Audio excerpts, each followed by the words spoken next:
दोस्तों नमस्कार। आज हम पब्लिक एडमिनिस्ट्रेशन जो आरएस मुख्य परीक्षा का एक महत्वपूर्ण विषय है, पेपर थर्ड की सेकंड यूनिट है concepts, issues and dynamics of public administration and management. उसका जो पहला पॉइंट है वह है administration and management, meaning, nature and significance. इस पहले पॉइंट में कुछ टॉपिक दिए गए हैं। It's role in developed and developing societies, evolution of public administration as a discipline, new public administration, approaches to the study of public administration। इस पहले point के सारे टॉपिक्स को आज हम कवर करेंगे। आज की चर्चा जब आप अंत तक सुनेंगे उसके बाद पहले पॉइंट के बारे में आपकी अवधारणात्मक स्पष्टता बढ़ जाएगी और आप जब स्टडी करना शुरू करेंगे मुख्य परीक्षा के लिए तो आप ज्यादा गहराई से, ज्यादा रुचि के साथ ज्यादा समझ सकेंगे इन सारे टॉपिक्स को। दोस्तों इसका पहला वर्ड दे रखा है एडमिनिस्ट्रेशन। एडमिनिस्ट्रेशन का मतलब क्या है? एडमिनिस्ट्रेशन एक ब्रॉडर कंसेप्ट है, बहुत व्यापक अवधारणा। एडमिनिस्ट्रेशन का अर्थ है सेटिंग द गोल्स, यानी लक्ष्यों की स्थापना करना। लक्ष्य क्या है? किसी भी कॉमन पर्पज के लिए अगर कुछ लोग एक जगह इकट्ठा होते हैं तो उस पर्पज, क्या पर्पज है उनके इकट्ठे होने का, ये डिसाइड करना एडमिनिस्ट्रेशन है। कैसे होंगे जब वो काम करेंगे, क्या नियम कायदे कानून होंगे, क्या छोटे छोटे रूल रेगुलेशन वो बनाएंगे जिससे कि उनके काम आसानी से हों, बिना किसी विरोध के सामंजस्य बना रहे, बेहतर तरीके से आपस में वो लोग वार्ता कर सकें, संवाद कर सकें। एडमिनिस्ट्रेशन का मतलब है फोरकास्ट करना, क्या करना है, क्यों करना है, अभी क्या जरूरत है, नहीं करेंगे तो क्या हो जाएगा। इस प्रकार पहले फोरकास्ट करके फिर गोल सेट करते हैं। गोल सेट करने के बाद प्लान बनाना, कैसे अचीव किया जाएगा वो गोल, उनके लिए रिसोर्सेज कहां से लाएंगे, अगर इतने रिसोर्सेज नहीं ला पाए तो और क्या विकल्प है, किन लोगों के लिए या कौन सा उद्देश्य प्राप्त करना है, इसके लिए वेरियस प्लान्स बनाना थॉट करके। प्लान बनाने के लिए आपको निर्णय लेना पड़ता है, डिसीजन लेना पड़ता है। प्लान बिना डिसीजन के क्या प्लान बनेगा, इसलिए निर्णय लेना क्या है? एडमिनिस्ट्रेशन। उसके बाद ऑर्गेनाइज करना कि जितने समूह के जितने लोग हैं वो किस तरीके से इकट्ठे होंगे, कहां काम करेंगे, कैसे काम करेंगे, कौन किसके साथ किस तरीके से इंटरेक्ट करेगा, ये सारी चीजें डिसाइड करना फॉर्मल वे में, इसे कहते हैं ऑर्गेनाइज करना। और ऑर्गेनाइजेशन के बाद इंप्लीमेंट करना। क्या चीज इंप्लीमेंट करना? जो भी गोल डिसाइड किया है उसके लिए जो वेरियस एक्टिविटीज हैं उनको शुरुआत करना। तो प्रशासन को अगर शब्द को समझें तो प्रशासन बहुत ही व्यापक अवधारणा है। प्रशासन में सब कुछ समाहित हो जाता है। दूसरा इसमें दे रखा है शब्द प्रबंध या मैनेजमेंट। इस प्रबंध या मैनेजमेंट को समझने से पहले हम समझ लेते हैं संगठन। प्रशासन क्या करता है? ऑर्गेनाइज करता है। क्या ऑर्गेनाइज करता है? संरचना। कि लोग जैसे 10 लोग हैं तो ये तो होगा नहीं कि सारे लोग एक ही प्रकार का काम करेंगे। कुछ लोग ज्यादा बड़े डिसीजन लेंगे, कुछ लोग फील्ड में जाके एक्सरसाइज करेंगे, कुछ लोग उस काम को करने के लिए वेरियस प्रकार की चीजें हैं उनको इकट्ठा करेंगे, प्रोक्योरमेंट करेंगे। तो एक औपचारिक संरचना बनाना, ऑर्गेनाइज करना है और इसी औपचारिक संरचना को कहा जाता है ऑर्गेनाइजेशन। ऑर्गेनाइजेशन किनका ऑर्गेनाइजेशन? मैन पावर का, प्रोसेसेस का, किस प्लेस पे होगा, जो हमने फॉर्मल ऑर्गेनाइजेशन बनाया है वो कहां रहकर काम करेगा, उसके इंटररिलेशन कैसे होंगे एनवायरनमेंट के साथ और समूह के जो सदस्य हैं उनके आपस में। तो ऑर्गेनाइजेशन क्या है? जो कुछ यहां इन्होंने गोल सेट किया, जो फोरकास्ट किया, जो कुछ ऑर्गेनाइज किया, जो प्लान बनाया, उसको इंप्लीमेंट करने के लिए एक इंस्ट्रूमेंट है संगठन। उस इंस्ट्रूमेंट से हम क्या करते हैं? हमारा जो भी एम है उसको अचीव करते हैं। अब इस एम को अचीव करने में प्रबंध सहयोग करता है। क्या करता है प्रबंध, या प्रबंध का अर्थ क्या है? प्रबंध एक ऐसी प्रक्रिया है जो यूटिलाइज करती है, उपयोग लेती है किनका? रिसोर्सेज का।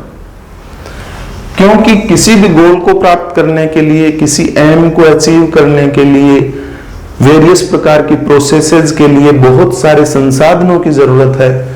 इन संसाधनों का सही तरीके से, सुव्यवस्थित तरीके से उपयोग में लेना कहा जाता है प्रबंध। प्रबंध किनका? मैन का। 5M, man, material, money, machine और मेथड्स। इन चीजों को यूज करना, इन रिसोर्सेज का यूज करना, ताकि हम अपने एम को अचीव कर सकें, हमारा ऑब्जेक्टिव पूरा हो सके, इसे कहते हैं प्रबंध। ये उद्देश्य प्राप्ति में हेल्प करता है। किसकी? प्रशासन की, एडमिनिस्ट्रेशन की। एडमिनिस्ट्रेशन का पार्ट है मैनेजमेंट। मैनेजमेंट एक एक्टिविटी है। किसी मॉल में जाते हैं, वहां जो एम्प्लॉइज हैं वो वेरियस चीजों को यथास्थान रखते रहते हैं, वो एक्टिविटी करते हैं, मैनेजिंग एक्टिविटी। ये एक डिसिप्लिन भी है। जब आप किसी प्रबंध की पुस्तक में इन चीजों के बारे में कि कैसे रिसोर्सेज का प्रॉपर यूज करना है, कुछ साहित्य पढ़ते हैं। बिजनेस जो स्कूल्स हैं, जो भावी प्रबंधकों को कुछ सिखाती हैं, वो होता है डिसिप्लिन। इसको हिंदी में कहते हैं विषय। तो ये प्रबंध एक विषय भी है, एक प्रक्रिया भी है। तो दोस्तों, आज का हमारा जो पहला टॉपिक था, इन दो शब्दों का अर्थ समझना, वो कंप्लीट हो चुका है। आज हमारी कोशिश है कि हम इस सेकंड यूनिट का पहला पॉइंट के सारे टॉपिक्स पे डिस्कस कर लें, ताकि आपकी तैयारी मोमेंटम में आ सके। सफलता क्या है? सफलता है हर दिन खुद को बेहतर बनाना पिछले दिन से। अगर आप अपनी इस यात्रा में हर अगले दिन स्वयं को स्वयं से बेहतर बनाते जाते हैं, वही सफलता है। प्रशासन एवं प्रबंध, इसका हमने मीनिंग जाना। नेचर क्या है?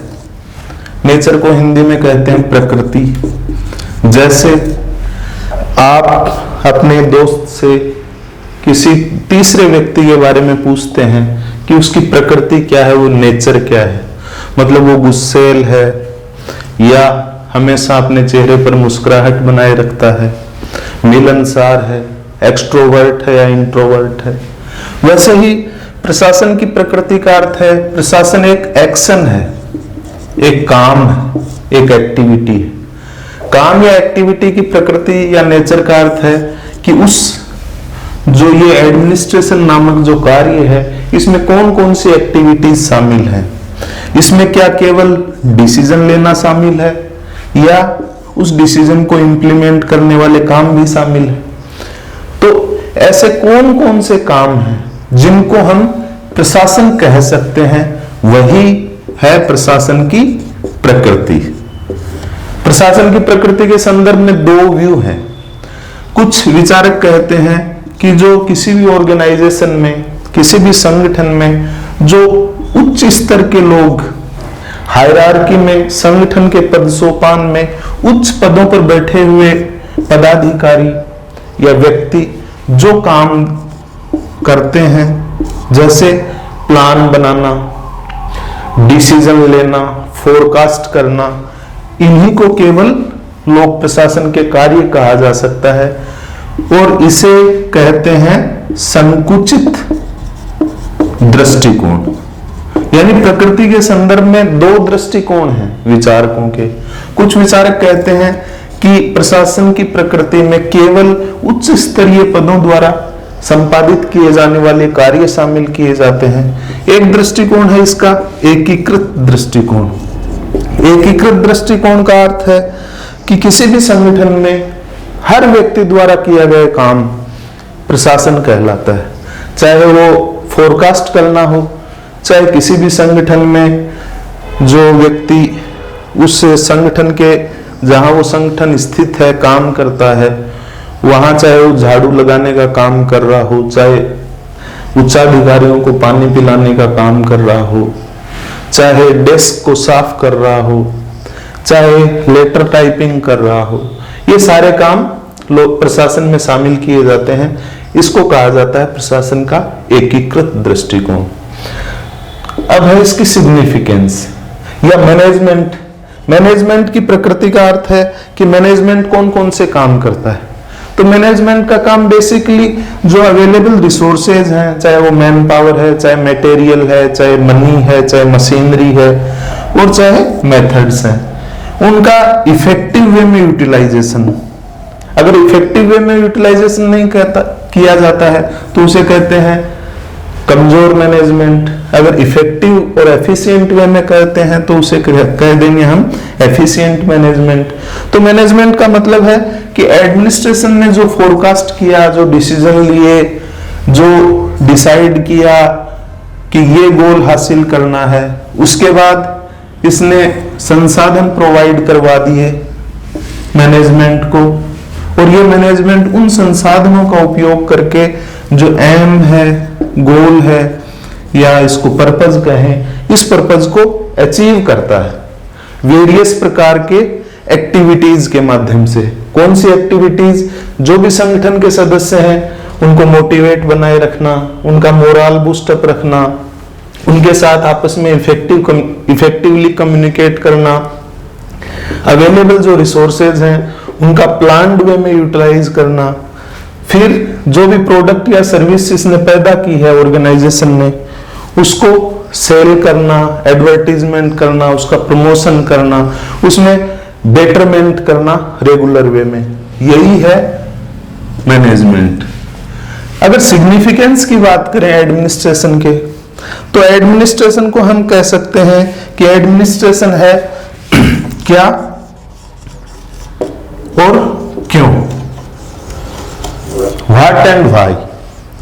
क्या का मतलब है कि ऐसे फोरकास्ट करना या ये डिसाइड करना कि क्या करना है। जैसे एडमिनिस्ट्रेशन ने डिसाइड किया कि हमें बाल मजदूरी को समाप्त करना है, ये डिसाइड कर लिया करना है। क्यों करना है? इसलिए करना है कि ताकि हर बच्चे को राइट मिले, किसका? एजुकेशन का। उसके जो भी उसमें स्किल्स हैं या उसका जो भी पोटेंशियल है उसको फुल्ली ग्रो होने का, डेवलप होने का मौका मिले। उसको बचपन के जो अधिकार हैं, खेलने का, कूदने का, घूमने का, शरारत करने का, वो सारे अधिकार उसके सुरक्षित रहें। इसलिए एडमिनिस्ट्रेशन ने डिसाइड किया कि हमें बाल मजदूरी या बाल श्रम का उन्मूलन करना है। क्यों करना है? इन दोनों चीजों के लिए इसने डिसाइड कर लिया, डिसीजन ले लिया। ये डिसीजन लेके एक प्लान्ड वे में इसने कम्युनिकेट किया मैनेजमेंट को। अब मैनेजमेंट करता है कैसे?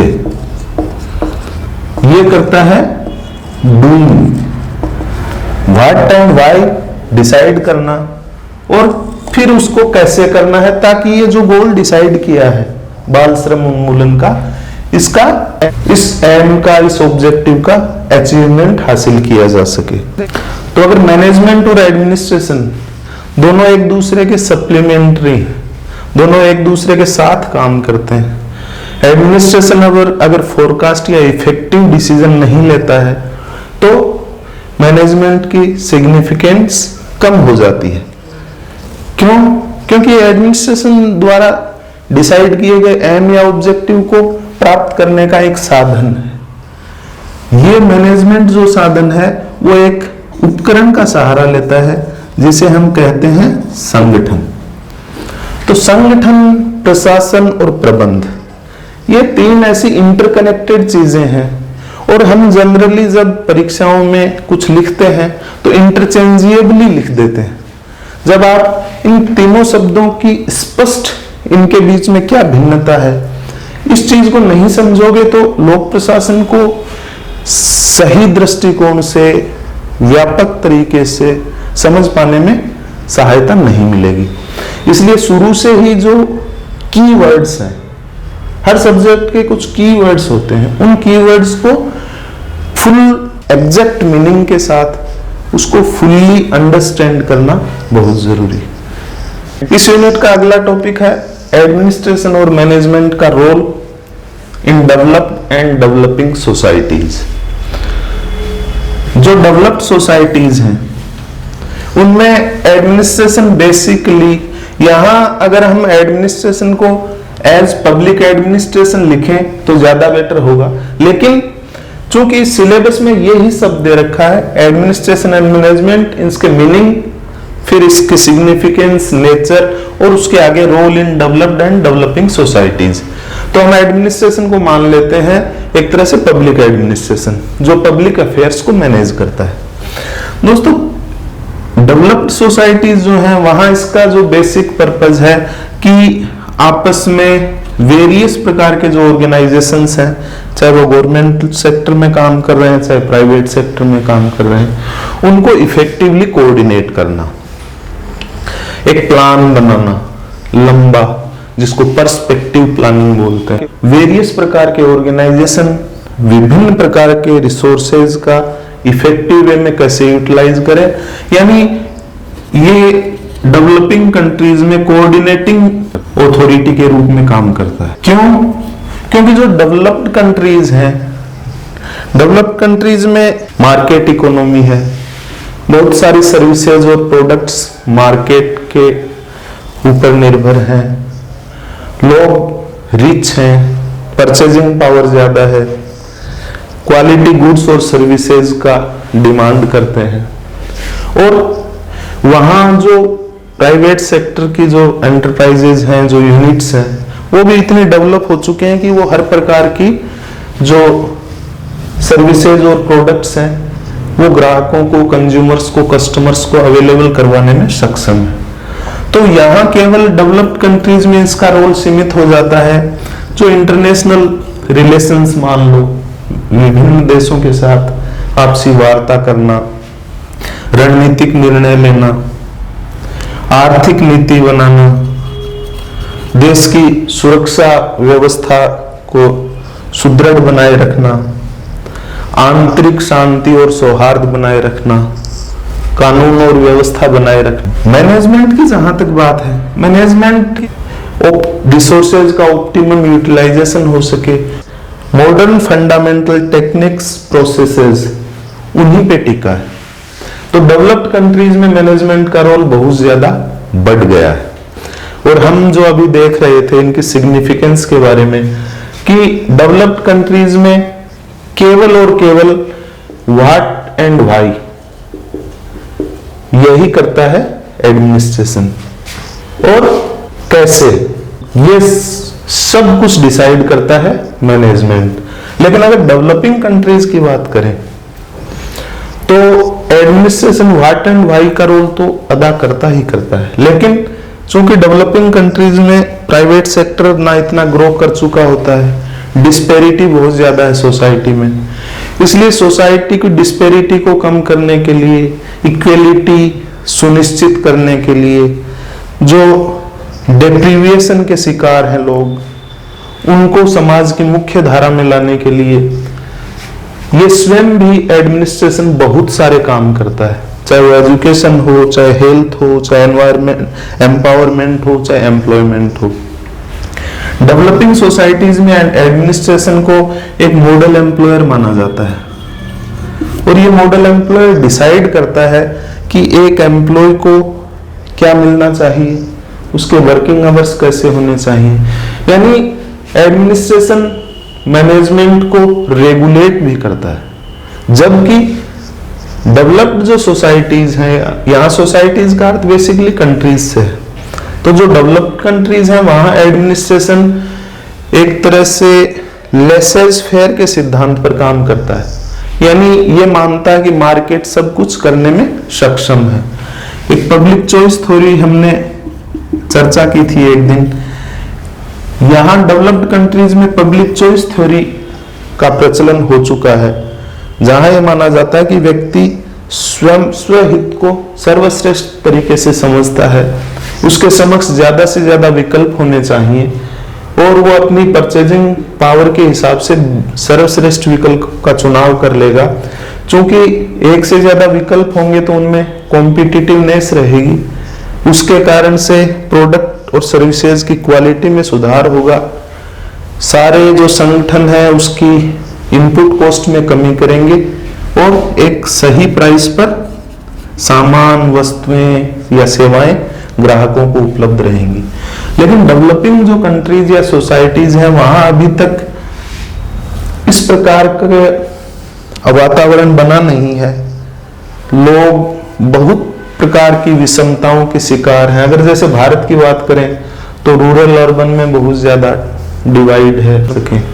जैसे एजुकेशन की बात करें, भारत में एजुकेशनल इंस्टीट्यूट्स बहुत सारे हो गए प्राइवेट सेक्टर में, लेकिन फिर भी सरकार निरंतर ये प्रयास करती है कि जो सुदूरवर्ती क्षेत्र हैं जहां प्राइवेट सेक्टर इंटरेस्टेड नहीं है क्योंकि उसको प्रॉफिट नहीं दिखाई देता, तो वहां एडमिनिस्ट्रेशन का रोल बहुत ज्यादा व्यापक हो जाता है।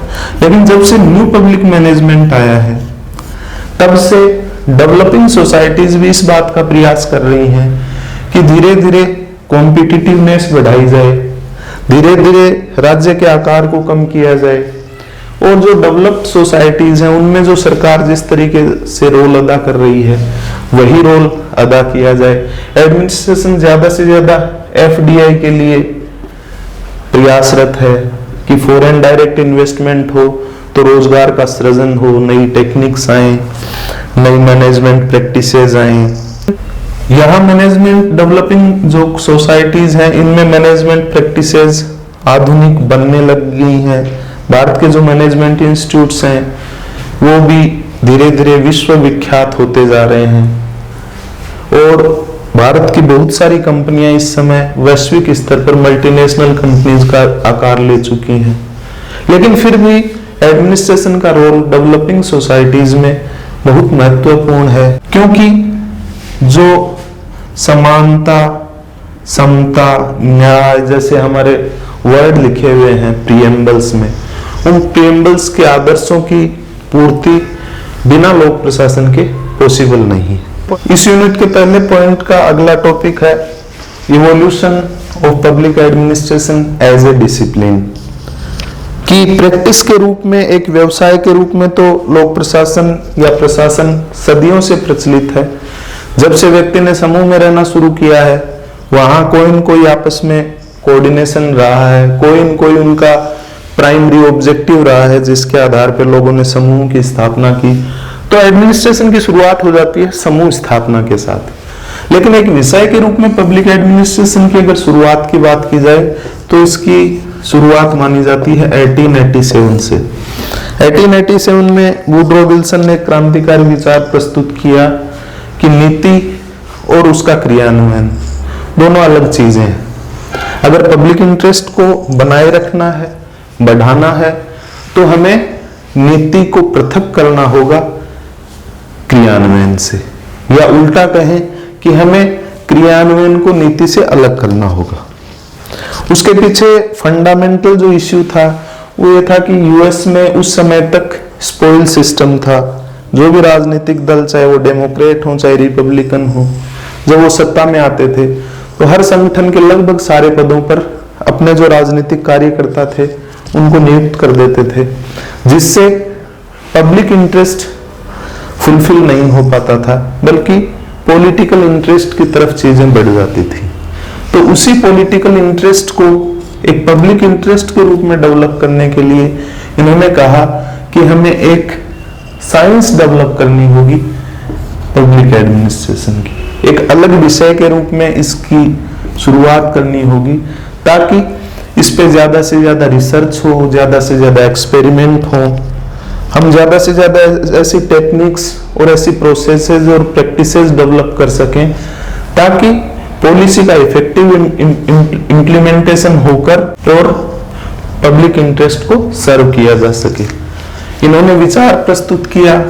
1900 में फ्रैंक जे गुडनाउ ने पॉलिटिक्स एंड एडमिनिस्ट्रेशन नामक से एक किताब लिखी और उन्होंने अवधारणात्मक कंसेप्चुअल क्लियर कर दिया कि पॉलिटिक्स क्या है, एडमिनिस्ट्रेशन क्या है। बहुत सारे जो विचारक थे, बहुत सारे लेखक थे, बहुत सारा साहित्य लिखा। 1926 में एल.डी. व्हाइट ने एक पुस्तक लिखी, introduction to the study of public administration.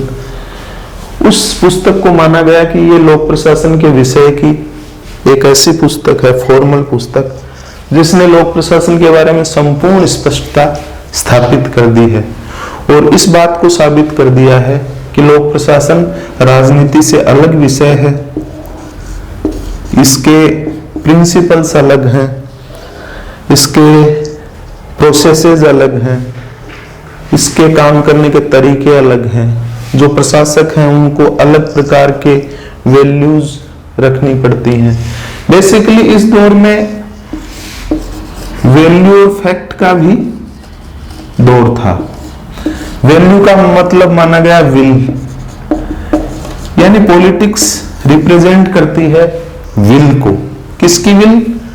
Public will, political parties के माध्यम से। जबकि फैक्ट का मतलब है कि पॉलिटिकल विल के आधार पर या पब्लिक विल के आधार पर जो पॉलिसी डॉक्यूमेंट तैयार किया गया है, उस पॉलिसी डॉक्यूमेंट को अगर आपको वास्तविक रूप से इसको व्यावहारिक धरातल पर उतारना है तो कुछ फैक्ट के आधार पर आपको इंप्लीमेंट करनी होंगी चीजें, और ये इंप्लीमेंटेशन कौन करेगा? Public administration. ये पब्लिक एडमिनिस्ट्रेशन तभी प्रभावी तरीके से इंप्लीमेंटेशन करेगा जब ये पॉलिसी बनने के बाद कोई भी पॉलिटिकल लीडर इंटरफेयर नहीं करेगा एग्जीक्यूशन में। तो इसी पॉलिसी मेकिंग और पॉलिसी एग्जीक्यूशन को अलग करने के लिए पर्पस बेसिक था, पब्लिक इंटरेस्ट को सर्व करने के लिए। तो यही था इस इवोल्यूशन का प्रथम चरण, जिसे कहते हैं राजनीति और प्रशासन का विभाजन। दोस्तों, लोक प्रशासन के जो उद्भव या एक विषय के रूप में विकास का जो दूसरा काल है वो 1927 से शुरू हुआ माना जाता है और 1938 तक चलता है। 1927 में विलोवी ने एक पुस्तक लिखी, the principles of public administration. इस पुस्तक को बहुत क्रांतिकारी पुस्तक माना जाता है। इसमें विलोवी साहब ने कुछ ऐसे नियम निर्धारित कर दिए और उन्हीं नियमों को उन्होंने कहा सिद्धांत, कि इन सिद्धांतों को या प्रिंसिपल्स, इन प्रिंसिपल्स को आप कहीं भी अप्लाई कर दीजिए, किसी भी ऑर्गेनाइजेशन में, चाहे वो किसी भी कल्चर में हो, किसी भी कंट्री में हो, चाहे वो प्राइवेट में हो, चाहे पब्लिक में हो। यानी इन्होंने प्रिंसिपल्स की सुव्यवस्थित स्थापना कर दी, ऐसे नियम बना दिए जो सार्वभौमिक हो। प्रिंसिपल उन्हीं नियमों को कहा जाता है जिनमें सार्वभौमिकता का गुण हो। तो इस काल को लोक प्रशासन के इतिहास का एक ऐसा काल माना जाता है जब इसने बाहरी बहुत ज्यादा रेपुटेशन हासिल की। लोक प्रशासन को एक स्वतंत्र विषय के रूप में मान्यता मिल गई। विभिन्न यूनिवर्सिटीज में इसके कोर्स चलने शुरू हो गए, अकेडमिशियंस में आपस में डिस्कशन शुरू हो गए, वेरियस सेमिनार्स रखे जाने लगे। अलग अलग लेखकों ने, विचारकों ने, इंडस्ट्रियल मैनेजर्स ने, इंडस्ट्रियल साइंटिस्ट ने विभिन्न सिद्धांत प्रस्तुत किए और ये दावा किया कि इन सिद्धांतों का यूनिवर्सल एप्लीकेशन संभव है और इनके यूनिवर्सल एप्लीकेशन से जो भी गोल है, जो डिसाइड किया है, उसको इफेक्टिवली अचीव किया जा सकता है। इस काल के जो बाकी प्रमुख विचारक हैं वो माने जाते हैं गुलिक, लूथर गुलिक, लिंडाल उर्विक और हेनरी फेयोल। गुलिक और उर्विक ने एक वर्ड या एक्रोनिम क्रिएट किया, पोस्टकॉर्प। पोस्टकॉर्प का मतलब है बेसिकली मूलभूत प्रोसेसेस जो किसी भी ऑर्गेनाइजेशन के लिए एसेंशियल है। Planning, organising, staffing, directing, coordination, reporting and budgeting. इसी तरीके से हेनरी फेयोल भी एक इंडस्ट्रियल इंजीनियर थे, फ्रेंच थे। उन्होंने भी एक पुस्तक लिखी, फ्रेंच में लिखी थी, लेकिन जब इंग्लिश में अनुवाद हुआ तो उनकी पुस्तक में भी बेसिकली कुछ सिद्धांत बताए। इन्होंने 14 सिद्धांतों की बात की कि संगठन के निर्माण के समय और संगठन के ऑपरेशन के समय अगर इन 14 थ्योरीज को या प्रिंसिपल्स को अगर अप्लाई कर दिया जाए तो संगठन इफेक्टिव वे में काम करेगा, अपने एम को अचीव करने में इजी फील करेगा।